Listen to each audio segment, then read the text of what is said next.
اب سوال یہ پیدا ہوتا ہے کہ کیا مدینہ کے یہودی یہ کہتے تھے؟ اس کی کوئی نقل موجود ہے حدیث کی کتاب میں، تفاسیر کی کتاب میں کوئی نقل موجود ہے؟ کوئی نقل موجود نہیں۔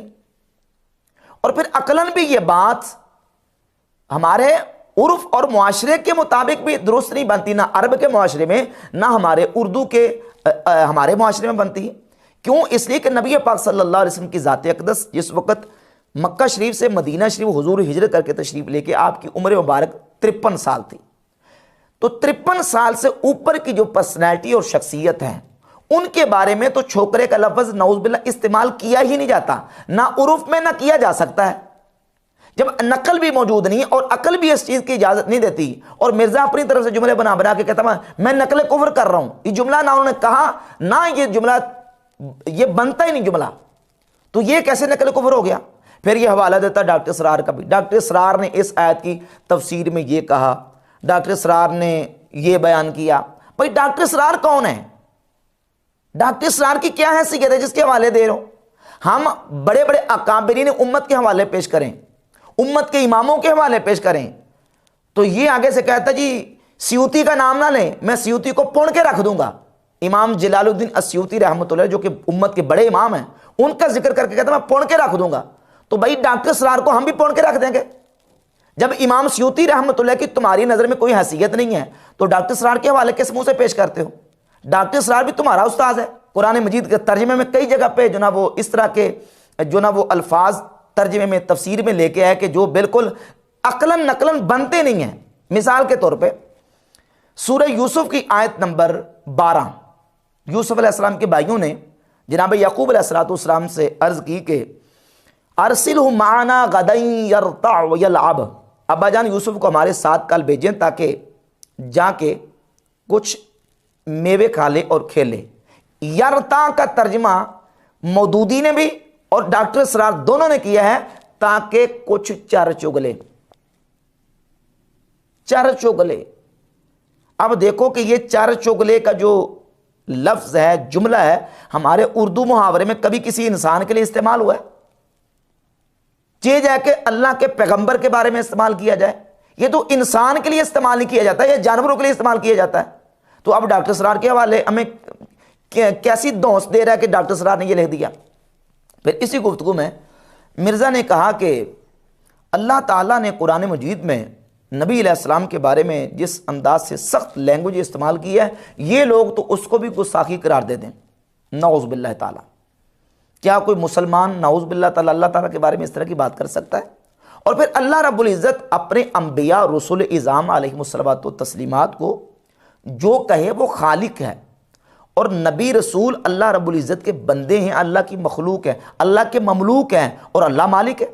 مالک اپنے بندوں کو جو چاہے کہے، اس کو یہ گستاخی کی کیٹیگری میں آتا ہی نہیں ہے۔ پہلی بات تو یہ ہے، جیسے سمجھیں بلا تشبیہ، تشبیہ کے بغیر صرف مثال ایک سمجھانے کے لیے عرض کرتا ہوں کہ باپ اپنے بیٹے کو کوئی سخت لفظ کہہ دیتا ہے ادب سکھانے کے لیے، تعدیباً تربیت کرتے ہوئے، تو اب ان سخت الفاظ کو بیٹے کی گستاخی نہیں کہا جاتا، کیونکہ وہ گستاخی کے کیٹیگری میں آتا ہی نہیں ہے۔ وہی سخت الفاظ اگر بیٹا باپ کو کہہ دے تو انہی الفاظ کو باپ کی گستاخی تو کہا جائے گا، لیکن بیٹے کی گستاخی نہیں کہا جائے گا، کیونکہ باپ باپ اور بیٹا بیٹا ہے۔ اور اسی طریقے سے بعض اوقات میاں بیوی کے آپس میں ریلیشن، آپس میں تعلقات کی بنیاد پر آپس میں جو لاڈ پیار ہوتا ہے، میاں بیوی کو، بیوی اپنے میاں کو کچھ الفاظ کہہ دیتی ہے، ان کو گستاخی، بے ادبی اور توہین کے کھاتے میں نہیں ڈالا جاتا، وہ ان کا آپس میں پیار محبت کا معاملہ ہے، مقام ادلال ہے، ناز و نخرے کا مقام ہے، وہاں الفاظ جو استعمال کیے جاتے ہیں وہ گستاخی کی کیٹیگری میں شامل نہیں کیے جاتے۔ لیکن یہ چیزیں ہمارے لیے ہیں، ہمارا جو عرف ہے۔ آپ دیکھیں کہ اللہ رب العزت جل شانہ، بلا تشبیہ میں عرض کر رہا ہوں، اللہ خالق و مالک ہے، اور نبی اور رسول اس کے بندے اور اس کی مخلوق ہیں۔ وہ اپنے بندوں کو، اپنی مخلوق کو جو بھی کہے اس کی طرف سے جو کہا جائے گا وہ گستاخی نہیں کہلائے گا۔ پہلی بات تو یہ ہے۔ اور دوسری بات یہ کہ اللہ رب العزت نے قرآن مجید میں انبیاء علیہ الصلوۃ والتسلیمات اور بالخصوص نبی کریم علیہ الصلوۃ والسلام سے جو خطاب کیا ہے، پہلے تو اس کو سمجھنا چاہیے کہ یہ جو خطاب ہے، یہ قرآن مجید میں جو خطاب کی قسمیں، وہ قسمیں کون سی ہیں؟ ان چیزوں سے مرزا بالکل لابلد، نا آشنا اور پکا چٹا جاہل ہے۔ علماء نے تفاسیر میں، مفسرین نے قرآن مجید میں 15 وجوہ خطاب کم از کم بیان کی ہیں۔ 15 وجوہ خطاب، کہ اللہ تعالیٰ جب قرآن مجید میں خطاب کرتا ہے تو کن کن طریقوں سے اللہ رب العزت نے خطاب فرمایا، اس کی کم از کم 15 وجوہ خطاب ہیں۔ خطاب العام والمراد بالعموم، خطاب الخاص والمراد بالخصوص، خطاب الخاص والمراد بالعموم، خطاب العام والمراد بالخصوص۔ ایک جگہ پہ خطاب عام ہوتا ہے، مراد بھی عام ہوتی ہے، خطاب خاص ہوتا ہے، مراد بھی خاص ہوتی ہے، خطاب خاص ہوتا ہے، مراد عام ہوتی ہے، خطاب عام ہوتا ہے، مراد خاص ہوتی ہے، خطاب العین، خطاب النوع، خطاب الجنس، یہ وجوہ خطاب ہے قرآن مجید میں جو بیان کیا گیا۔ اسی طرح سے خطاب المدح، خطاب الذم، خطاب الاہانہ، خطاب الکرامہ، خطاب الواحد بلفظ الجمع، خطاب الجمع بلفظ الواحد، خطاب العین والمراد بالغیر، خطاب التشریف۔ یہ خطاب کی اقسام ہیں۔ ایک جگہ پہ اللہ رب العزت نے کسی خاص کو خطاب کیا، مراد جو ہے وہ عام لوگ ہیں، کسی عام خطاب ہے لیکن مراد اس سے خاص لوگ ہیں۔ خطاب العین والمراد بالغیر، خطاب جو ہے قرآن مجید میں وہ خاص ہے لیکن اس میں مراد وہ نہیں جس کو خطاب کیا جا رہا ہے، مراد دوسرے لوگ ہیں۔ خطاب الکرامت ہے، خطاب التشریف ہے، یہ ساری خطاب کی قسمیں ہیں۔ اب قرآن مجید میں اللہ رب العزت نے نبی پاک صلی اللہ علیہ وسلم کی ذات اقدس کو جو خطاب کیا، مفسرین نے لکھا، صحابہ اکرام رضی اللہ عنہم، تابعین کے اقوال ملتے ہیں کہ وہ کہتے ہیں یہاں خطاب تو حضور کو ہے لیکن مراد یہاں نبی کریم علیہ الصلوۃ والسلام کی ذات نہیں ہے، بلکہ کسی مقام پہ مراد کفار ہیں، کسی مقام پہ مراد دوسرے عام مومنین ہیں۔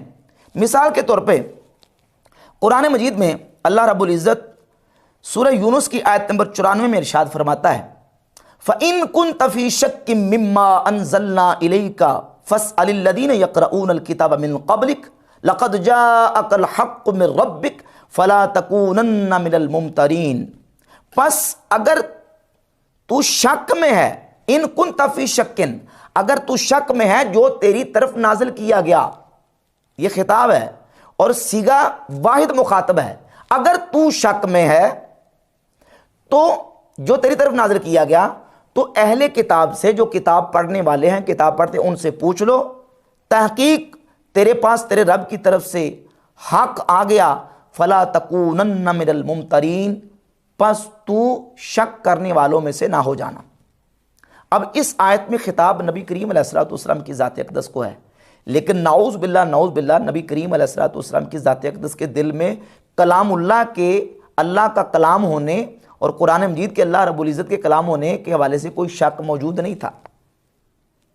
سیدنا عبداللہ ابن عباس، حضرت امام سعید ابن جبیر، بڑے اجلہ تابعین سے اس آیت کی تفسیر میں، سورہ یونس کی آیت نمبر 94 کی تفسیر میں جو نا وہ منقول ہے، وہ فرماتے ہیں کہ مراد اس سے جو نا وہ التعریض بالکفار، خطاب نبی کریم علیہ الصلوۃ والسلام کو ہے لیکن یہاں اللہ رب العزت نے کفار کے ساتھ تعریض کی ہے، یعنی بتانا یہ ہے کہ من شک فلیسأل، جسے شک ہو وہ پوچھ لے۔ کافروں کو کہا جا رہا ہے کہ کافروں کو تمہیں اس کلام الہی کے کلام الہی ہونے میں شک ہے تو جا کے اہل کتاب سے پوچھ لو، کیونکہ وہ تو آسمانی کتابوں کو پڑھتے ہیں، آسمانی کتابوں کو تلاوت کرتے ہیں۔ نمبر 2، اسی طریقے سے قرآن مجید کی سورہ احزاب کی آیت نمبر 1، یا ایھا النبی، اے نبی، اتق اللہ ولا تطع الکافرین والمنافقین، اے نبی اللہ سے ڈرو اور کافروں اور منافقوں کی اطاعت مت کرو۔ اب یہ دیکھو، یہاں خطاب نبی کریم علیہ الصلوۃ والسلام کی ذات اقدس کو ہے لیکن اللہ تعالیٰ نے مومنین کو سمجھایا۔ سورہ بنی اسرائیل آیت نمبر 26 میں ہے، وَلَا تُبَذِّرْ تَبْذِيرًا إِنَّ الْمُبَذِّرِينَ كَانُوا إِخْوَانَ الشَّيَاطِينَ، فضول خرچی مت کر، فضول خرچی کرنے والے شیطان کے بھائی ہیں اور شیطان اپنے رب کا ناشکرا ہے۔ یہاں خطاب نبی کریم علیہ الصلوۃ والسلام کی ذات اقدس کو ہے لیکن حضور کی ذات مراد نہیں ہے، بلکہ سمجھایا دوسرے لوگوں کو جا رہا ہے کہ تم نے فضول خرچی نہیں کرنی۔ اسی طرح قرآن مجید میں متعدد آیات طیبات موجود ہیں کہ خطاب حضور کو ہے لیکن تعریضاً جو ہے وہ دوسرے لوگوں کو سمجھایا جا رہا ہے، یا کافروں کو کہا جا رہا ہے، یا مومنین کو کہا جا رہا ہے، یا دوسرے لوگوں کو سمجھایا جا رہا ہے۔ اب وہ آیتیں پڑھ پڑھ کے ثابت کر رہا ہے کہ دیکھیں جی اللہ تعالیٰ نے نبی علیہ السلام کے بارے میں کتنی سخت لینگویج استعمال کی ہے، کتنا سخت جو ہے نا وہ اللہ نے نبی علیہ السلام کے بارے میں جو ہے وہ بیان کیا ہے۔ پہلی بات تو یہ۔ اب دوسری بات اس سلسلے میں یہ سمجھیں کہ قرآن مجید میں بعض جگہ پہ اللہ رب العزت نے تعلیق بالمحال کے طور پر کئی چیزوں کو بیان کیا۔ مثال کے طور پہ لو اشرکوا لحبط عنہم ما کانوا یعملون، یہ انبیاء کے بارے میں کہ اگر انہوں نے وہ شرک کرتے تو ان کے اعمال اکارت جاتے۔ لو اشرکوا، اب اس کو سمجھے تعلیق بالمحال کو قرآن مجید میں جہاں اللہ رب العزت نے محال کے طور پر چیزوں کو بیان کیا ہے۔ مثال کے طور پہ لو کان فیہما آلہۃ الا اللہ لفسدتا، اگر زمین و آسمان میں اللہ کے علاوہ کوئی اور الہ ہوتا تو زمین و آسمان میں فساد برپا ہو جاتا۔ قل ان کان للرحمن ولد فانا اول العابدین، اگر رحمان کی کوئی اولاد ہوتی تو میں سب سے پہلے اس کی عبادت کرنے والا ہوتا۔ اب یہ قرآن مجید میں جو یہ تعلیق بالمحال کے طور پر کہا گیا تو اس میں بتانا یہ مقصود ہے کہ یہ چیزیں نہیں ہو سکتی۔ من کان یعبد محمدا فان محمدا قد مات، جو کوئی تم میں محمد کی عبادت کرتا تھا جان لے محمد مر چکے ہیں۔ بھئی محمد کی عبادت کون سا صحابی کرتا تھا؟ حضرت ابوبکر نے کس کیپیسٹی میں یہ فرضی جملہ بولا ہے؟ ان کے تحت تو جھوٹ بولا ہے۔ کون سا صحابی حضور کی عبادت کرتا تھا؟ اور پھر اس سے بڑی گستاخی کی، کہا کہ مر چکے۔ ان کے تحت تو کہنا چاہیے تھا وصال شریف، پردہ شریف فرما گئے۔ یہ کہتے ہیں نا اللہ کہہ سکتا ہے ہم نہیں کہہ سکتے، تو ابوبکر صدیق نے کیوں کہا؟ ابوبکر تو اللہ نہیں ہے، وہ تو حضور کا امتی ہے۔ اسی گفتگو میں مرزا نے یہ بھی کہا کہ یہ کہتے ہیں جی کہ اللہ تو اپنے بندے کو کہہ سکتا ہے، کہتے ہیں ابو بکر صدیق تو اللہ نہیں ہے نا۔ ابو بکر نے نبی علیہ السلام کی وفات پر جو جملہ بولا، کہتا ہے جی کہ ابو بکر صدیق نے تو ان کی بلی مار دی۔ اور وہ جملہ کیا ہے؟ پہلے جملہ سنیں۔ وہ جملہ یہ ہے کہ نبی کریم علیہ السلام کے وصال اقدس کے موقع پر سیدنا ابو بکر صدیق رضی اللہ تعالیٰ عنہ نے ایک جملہ ارشاد فرمایا، من کان یعبد محمدا فإن محمدا قد مات۔ یہ جملہ کہ جو کوئی شخص محمد صلی اللہ علیہ وسلم کی عبادت کرتا تھا تو محمد صلی اللہ علیہ وآلہ وسلم وفات پا گئے۔ اور مرزا نے ترجمہ کیا کہ جو تم میں سے کوئی محمد صلی اللہ علیہ وسلم کی عبادت کرتا تھا، کرتا ہے یا کرے گا تو محمد صلی اللہ علیہ وسلم مر گئے۔ یہ جملہ نعوذ باللہ مرزا نے اس انداز سے اس کا ترجمہ کیا۔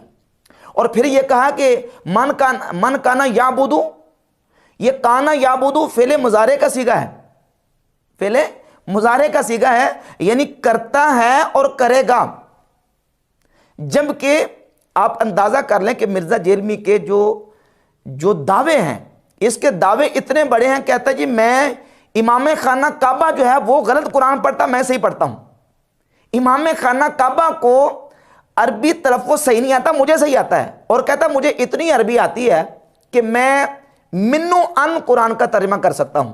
منو ان، من و ان کو منو ان کہتا ہے میں ترجمہ کر سکتا ہوں، اتنی مجھے عربی آتی ہے۔ اور حیثیت کیا ہے؟ حالت کیا ہے؟ حالت یہ ہے کہ کانا یعبدو کو قرار دے رہا ہے فعل مضارع۔ یقین جانیں کہ پہلے سال کا بچہ جس نے کوئی 10-20 دن صرف مدرسے میں لگائے ہیں اور علم صرف کا پہلا جو قاعدہ چھوٹا سا یسرنا القرآن کی طرح ایک قاعدہ ہے میزان و صرف، جس نے صرف میزان و صرف پڑھی ہوئی ہے نا، ہمارے پاس جو بچے پڑھنے کے لیے آتے ہیں صرف میزان و صرف 20 دن پڑھ لے بچہ تو اس کو پتہ چل جاتا ہے کہ کانا یعبدو یہ فعل مضارع نہیں ہے، کانا یعبدو ماضی استمراری ہے، کانا یعبدو ماضی استمراری ہے۔ اور مرزا ماضی استمراری کو قرار دے رہا ہے فعل مضارع۔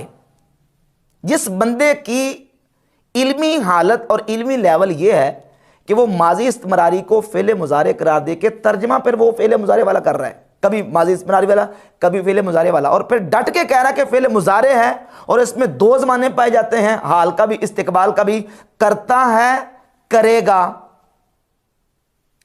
اور دعوے اس کے اتنے بڑے ہیں کہ جناب وہ اس کے جو بلائنڈ فالورز ہیں وہ اس کو نعوذ باللہ امام لکھتے ہیں، کئی اندھے پیروکار مجدد لکھ رہے ہیں۔ جس بندے کی علمی حالت یہ ہے کہ وہ فعل مضارع اور ماضی استمراری میں فرق نہیں کر سکتا، جبکہ کانا یعبدو یہ ماضی استمراری ہے، ماضی استمراری ہے کہ جو کرتا تھا، جو محمد صلی اللہ علیہ وسلم کی عبادت کرتا تھا۔ اب یہ جملہ نبی کریم علیہ الصلوۃ والسلام کے وصال اقدس پر سیدنا ابوبکر صدیق رضی اللہ تعالی عنہ نے کیوں بولا؟ تو اس کے لیے آپ اسی حدیث اور اس واقعے سے متعلقہ جتنی روایات ہیں اس کے تمام طرق کو جمع کریں، صحیح بخاری میں، صحیح مسلم میں، سنن میں، مسانید میں، یہ مشہور معروف حدیث ہے کتب احادیث میں، اس کو جمع کریں تمام طرق سے۔ یہ بات بالکل جو نا اس کا پس منظر واضح ہوتا ہے کہ نبی پاک علیہ الصلوۃ والسلام کے وصال اقدس کے موقع پر صحابہ اکرام رضی اللہ تعالی عنہم کے اوپر اس قدر شدید غم تھا، اور وہ اتنا شدت غم سے وہ مغموم تھے کہ ان کے دل و دماغ پر نبی کریم علیہ السلام کے وصال اقدس کے غم کا اثر موجود تھا، حتیٰ کہ صحابہ اکرام رضی اللہ تعالی عنہم میں سے بالخصوص حضرت عمر رضی اللہ تعالیٰ عنہ اس موقع پر کہا ما مات رسول اللہ صلی اللہ علیہ وسلم ولا یموت، نہ تو نبی علیہ الصلوۃ والسلام کا وصال ہوا ہے اور نہ حضور کا اس وقت تک وصال ہو سکتا ہے جب تک کہ منافقین کے ہاتھ پاؤں نہ کاٹ دیے جائیں۔ اسی موقع پر سیدنا ابوبکر صدیق رضی اللہ تعالیٰ عنہ آئے، صحابہ اکرام کی جب حالت کو دیکھا تو آپ نے حضرت عمر کو بلایا، لیکن حضرت عمر نے انکار کر دیا، نہیں آئے۔ پھر بلایا، حضرت عمر پھر نہیں آئے۔ اس موقع پر سیدنا ابوبکر صدیق رضی اللہ تعالیٰ عنہ نے کلمہ شہادت کہا۔ جب کلمہ شہادت کہا تو صحابہ اکرام آپ کے گرد جمع ہو گئے، تو اس موقع پر صدیق اکبر رضی اللہ تعالیٰ عنہ نے پھر خطبہ دیا، اور اس موقع پر یہ کہا صحابہ اکرام کی ڈارس بندوانے کے لیے، ان کو سمجھانے کے لیے کہ من کان یعبد محمدًا فإن محمدًا قد مات، جو محمد صلی اللہ علیہ وسلم کی عبادت کرتا تھا تو محمد صلی اللہ علیہ وآلہ وسلم پر وقت وصال آ گیا، ماتا۔ اب انہوں نے لفظ استعمال کیا ماتا، مرزا اس کا ترجمہ کر کے مر گئے، حالانکہ جو ماتا ہے یہ عربی کا لفظ ہے، اور کسی کی ڈیتھ کو، کسی کی وفات کو تعبیر کرنے کے لیے عربی زبان میں ماتا، فاتا، ہلاکا یہ کلمات استعمال ہوتے ہیں۔ قرآن پاک میں، حدیث طیبات میں، صحیح بخاری کی مشہور حدیث ہے، پہلے اس کو اب سمجھیں ذرا کہ یہ جو لفظ استعمال ہوتا ہے یہ کس موقع پر کس لفظ کا ترجمہ کس طرح ہم نے کرنا ہوتا ہے۔ صحیح بخاری میں 3455 نمبر حدیث ہے، نبی پاک صلی اللہ علیہ وسلم نے فرمایا کانت بنو اسرائیل تسوسہم الانبیاء، بنی اسرائیل کی سیاست ان کے نبی کیا کرتے تھے، کلما ہلاک نبی خلفہ نبی، فرمایا کہ جب بھی کوئی نبی، اب اس میں لفظ استعمال ہو کلما ہلاک نبی، ہلاک نبی، ابوبکر صدیق نے ماتا کا لفظ استعمال کیا، اور نبی کریم علیہ الصلوۃ والسلام نے صحیح بخاری کی 3455 نمبر حدیث میں ہلاکا کا کلمہ استعمال کیا۔ جب بھی کوئی نبی ہلاکا یعنی وفات پاتا، وصال کرتا، تو ان کے بعد دوسرا نبی آ جاتا، انہ لا نبی بعدی، مگر میرے بعد کوئی نبی نہیں۔ اب نبی پاک علیہ الصلوۃ والسلام نے یہاں ہلاکا کا کلمہ استعمال کیا، اور قرآن مجید میں سورہ غافر کی آیت نمبر 34 میں اللہ رب العزت نے جناب یوسف علیہ الصلوۃ والسلام کے لیے ہلاکا کا کلمہ استعمال کیا، حتی اذا ہلاکا قلتم لن یبعث اللہ من بعدہ رسولا، حتیٰ کہ جب یوسف علیہ السلام ہلاکا یعنی وفات پا گئے، ان کا وصال ہو گیا، تم نے کہا کہ اللہ تعالیٰ ہرگز نہیں بھیجے گا ان کے بعد کوئی رسول۔ یہاں یوسف علیہ السلام کے لیے ہلاکا کا استعمال ہوا کلمہ، اور جناب سیدنا عیسیٰ علیہ الصلوۃ والسلام کے لیے سورۃ المائدہ کی آیت نمبر 17 میں اللہ رب العزت نے بھی یہ کلمہ ارشاد فرمایا ان اراد ان یہلک المسیح ابن مریم و امہ، اگر ارادہ کرے اللہ عیسیٰ ابن مریم اور ان کی والدہ کو ہلاک کرنے کا، یعنی ان کو وفات دینے کا۔ اب یہاں جو لفظ استعمال ہوا ہلاکا، کسی جگہ پہ ہلاکا ایک معنی میں، دوسری جگہ پہ دوسرے معنی میں۔ یہی کلمہ ہلاکا کا جب دوسری قوموں کے بارے میں استعمال ہوا جن کو اللہ رب العزت نے عذاب میں مبتلا کیا، جس طرح قرآن مجید کی سورہ اعراف کی آیت نمبر 4 میں ہے وَكَمْ مِنْ قَرْيَةٍ أَهْلَكْنَاهَا، اور کتنی ہی بستیاں جن کو ہم نے ہلاک کر دیا۔ عام طور پہ کلمہ ہلاک اور ہلاکت جو ہے یہ مقرون بالعذاب ذکر ہوتا ہے، یعنی جن لوگوں کو عذاب میں مبتلا کیا جائے تو ان کے لیے ہلاکت کا لفظ استعمال ہوتا ہے، لیکن جب وہی کلمہ ہلاک کا اللہ کے نبی کے لیے استعمال ہوا، اللہ نے استعمال کیا، یا نبی کریم علیہ الصلوۃ والسلام کی ذات اقدس نے استعمال کیا انبیاء کے لیے؟ صحیح بخاری کی 3455 نمبر حدیث کے مطابق تو وہاں وفات دینے کے معنی میں استعمال ہوا، وصال کے معنی میں استعمال ہوا۔